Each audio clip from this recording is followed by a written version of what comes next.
Did you really travel all the way here for a contract? Nature of the job. I don't believe it. You must have had another reason.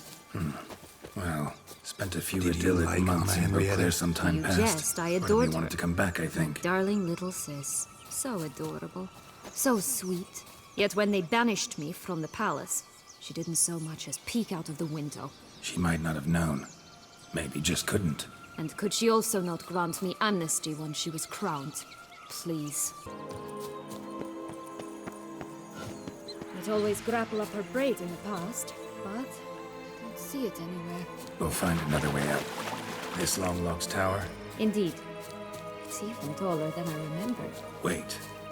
What Joss said about the third beam, remember? In the possession of a bold farmhand somewhere deep beneath the ground. Yes, this must be it. Let's go. Could pull myself up here, and I'll have to make that jump. If you say so, I shall wait down here if it's all the same. Climbing's not my strong suit.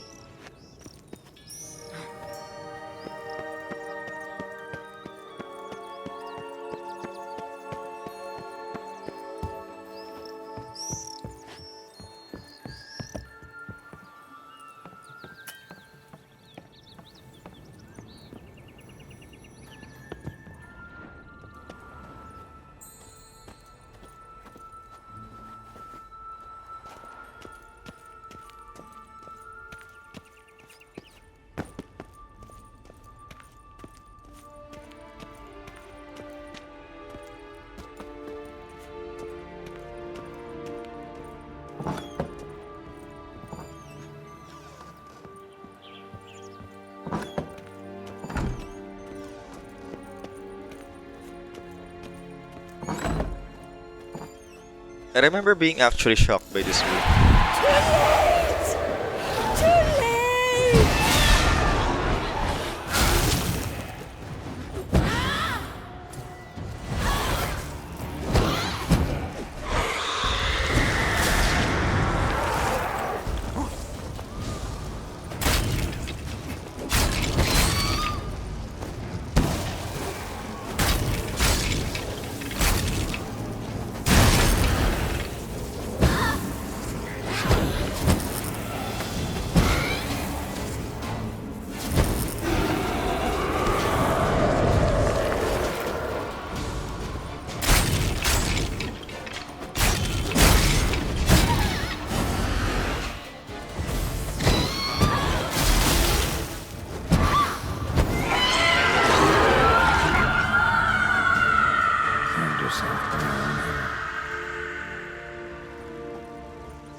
Beam.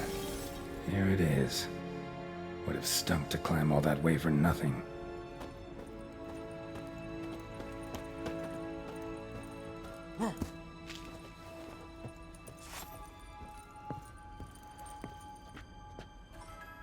Hooded armor and leap of faith.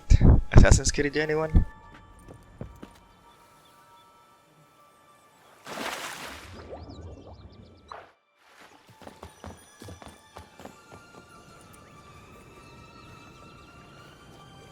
So? Got the beam, but Longlogs. Seems she got sick of waiting for a knight in shining armor. Can you blame her? Men these days, dandies and fops all. That why you cozied up to a vampire? Detlaff was a tool, and only a tool. Too bad he didn't know that. I trust no one. Learned that long ago. Now it's his turn. To use him. Was that your plan from the start? No. At first I was simply intrigued. Do you know the story? It was in Metina, a few years past. I'd gone there to pass some loot off to a fence I know. We were hashing out the terms when in walked Detlaff. He said he'd come to sell a silver candlestick. He gripped it through a cloth. That caught my eye. I followed him out, observed him from a distance, but he caught on quickly. Yeah, superhuman senses will do that. He turned down a blind alley. I followed. He jumped out from behind a crate, baring his teeth. I suppose he'd wanted to frighten me. Alas, he didn't in the least. After all, I'm a monster too, am I not?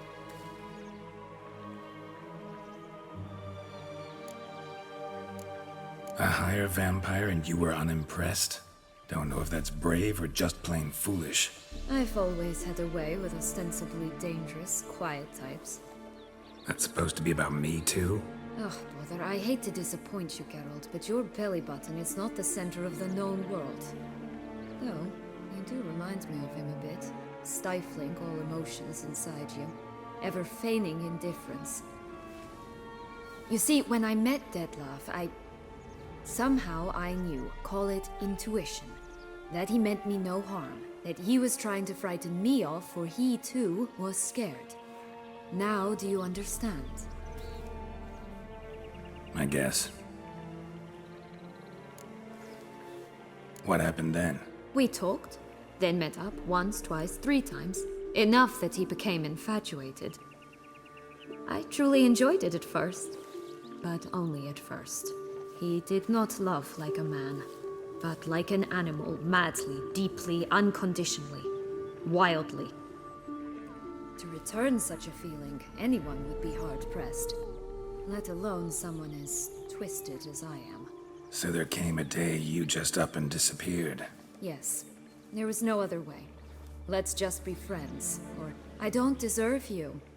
He'd never have understood that sort of thing. But then, once I decided to return, clean up some old affairs, I remembered him and concluded he could still be of use. Playing with fire, that. Definitely. And either I'll get burned or I'll burn all else down. No other options. Got a history with Detlaff now, so this meeting will be different. Not afraid? I can handle him. Mm-hmm. Sure about that? You look at him as a witcher and see a monster. I know what he's really like. You needn't worry. It's time to go. Just a bit more work and we'll be able to say sod off to this fecking fable sphere.